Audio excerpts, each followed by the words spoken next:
Hello everybody, welcome back. Let's have a look at how devastating this monthly has turned out. It's pretty impressive.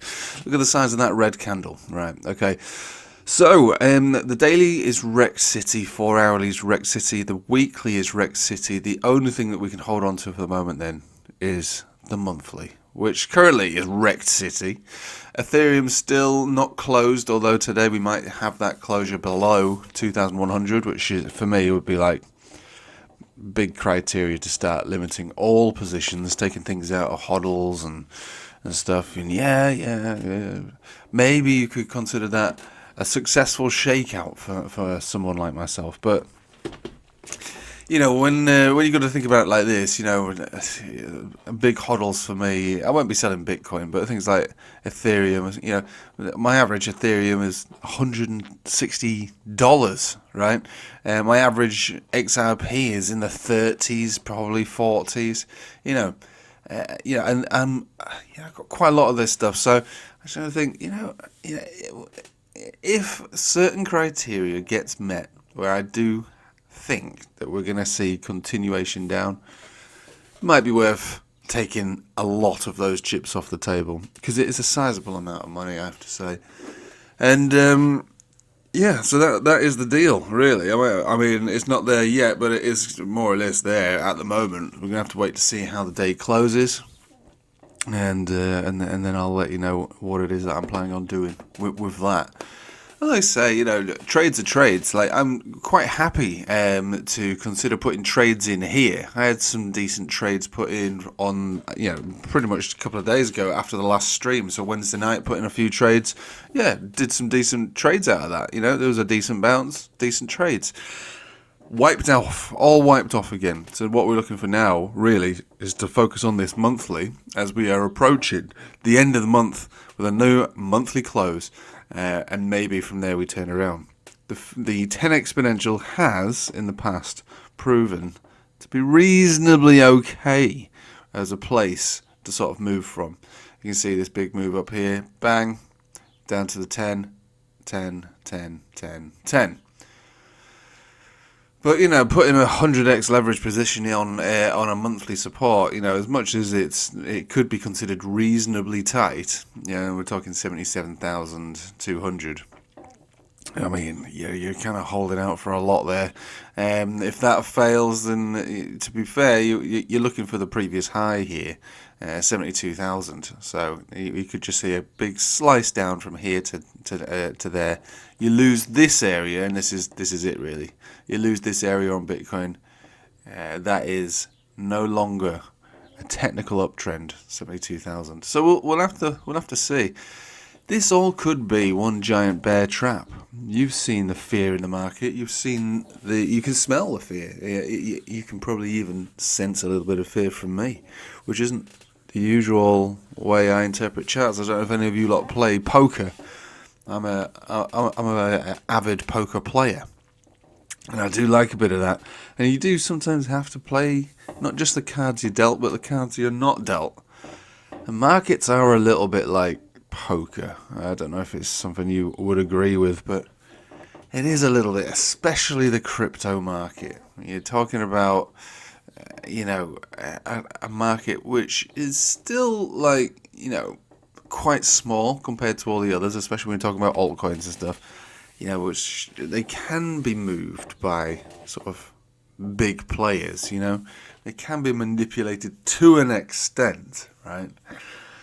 So I'm looking at this as perhaps maybe a bit of a bluff at the moment, and when you look at the emotion out generally on crypto Twitter or X or whatever you want to call it, or just anywhere out there, there is a fair amount of fear, and it does feel like a little bit of a bluff, because as far as I'm concerned at the moment, that 4-year cycle, or whatever you want to refer to it as, the continuation of a cycle, at the moment hasn't been smashed to pieces. It's still a technical uptrend.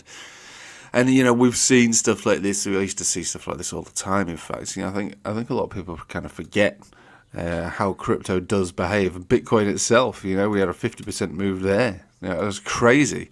Obviously, this was when the market was a lot smaller. You could see much bigger moves. This is the thing. You got 50% here.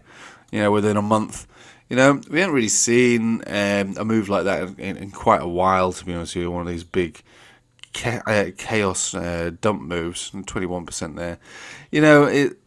It's been a long time, should I say, that we've seen something like this.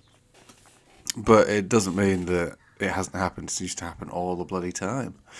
So I am looking for it to probably turn around, given that I believe that this white line here is where the market would end, not now.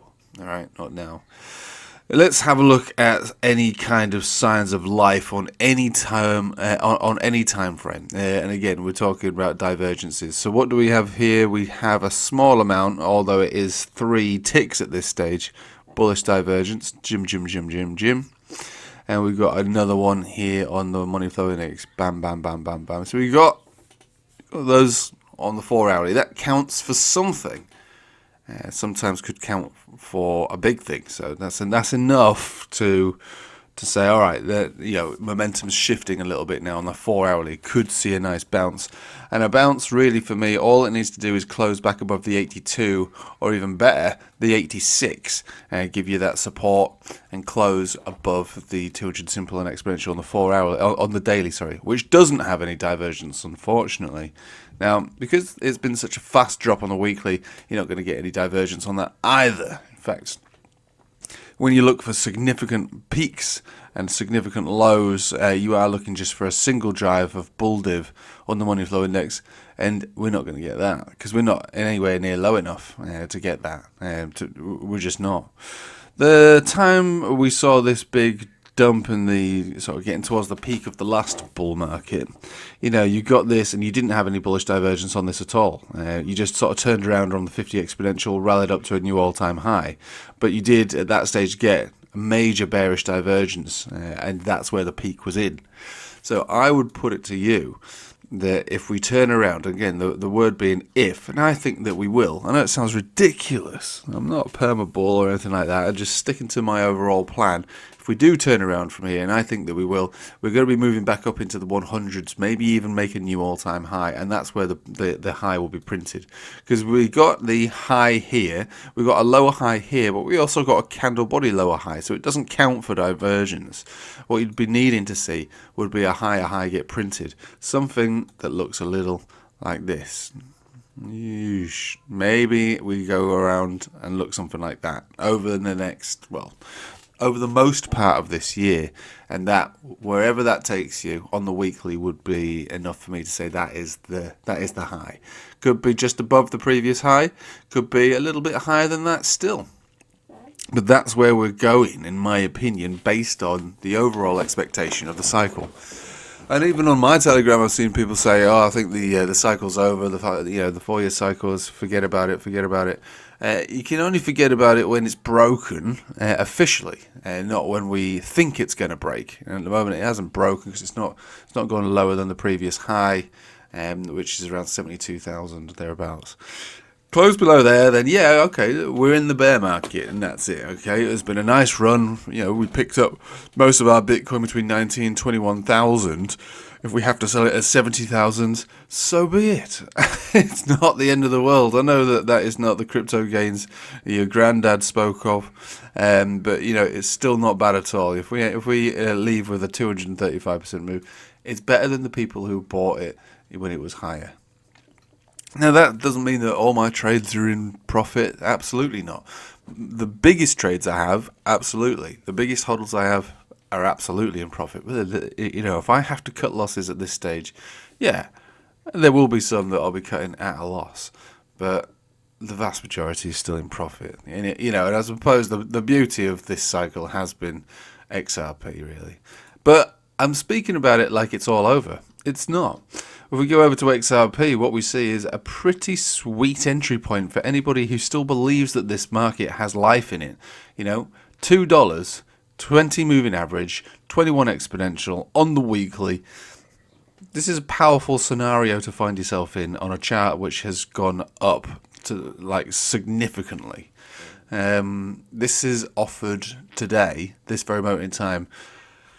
You know, the first time where you could consider buying XRP for what could be the duration of the rest of the year, or until September, where I think it all peaks. So, you know, I'm not here to prescribe a trade for anybody. You know, I'm not buying any more XRP, as you've heard. I'm considering selling as we are at a certain area where we could say it's all going to come down more. But, you know, if you didn't have any crypto whatsoever and you were looking for an entry point, to be fair with you, and XRP is the only thing that you wanted to buy, this would probably be the first and most attractive area for a spot position that could take you up to, you know, new highs between now and the end of the year, something along these lines. I know it sounds ridiculous because all we see is red, but normally when all you see is red, you can kind of get blinded by the idea that you'll only ever get red for the rest of your life. Anyway, it's a tricky scenario for people to play. Like I say, try and imagine it like a game of poker. Nobody knows what the other person's got, but something tells you that the confidence in the red team, you know, is misplaced. And yeah, they keep achieving day after day, pushing down further and further and further. Raising their hand, going all in. Basically, is where we are right now. Are you going to match that bet? Are you going to match that bet, or are you not? I wouldn't blame you for folding. I wouldn't. You know, everybody has their own risk tolerance, and everybody has their own way of managing the market. And nobody wants to lose money, which is why I'm considering, like I say, you know, taking sizable chips off the table if Ethereum starts closing below 21,100. That would be a good, wouldn't it? And Bitcoin down below 72,000. I will sit off the market as I did in the previous sort of bull market when we saw ourselves come down from the previous high. Which was, again, you know, pretty significant, towards 70. I took chips off the table in the 50s. And you think, okay, fine, fair enough. It is what it is. You know, it's been a good run. 4,000 to 52,000, or wherever it was that I sold it. That's been a good run. It's not been quite the same ride if we have to do it again this time. But still, you've got to work out what it is you're comfortable with, or what you're most uncomfortable with. Personally, I'm getting to a point where I might consider it to be particularly uncomfortable. And too uncomfortable to consider holding for further red. But at the moment, yeah, all right, I'm going to match your bet. I'm going to try again from this level, and maybe even from a little lower for Bitcoin, but more or less from this level. And I'll also, like I say, I'm not buying XRP. This is a bit of a futures tradable market for me. I will try from this level as well. Right, good luck out there. It's a rocky road at the moment. It's a bumpy journey. It's not a failed cycle yet.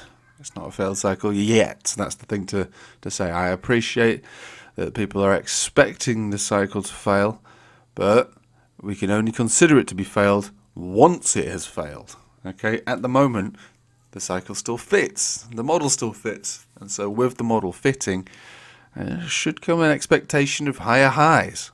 That's how it looks right now. So, the model still unbroken, yet, you know, on rocky road, but it's not broken yet.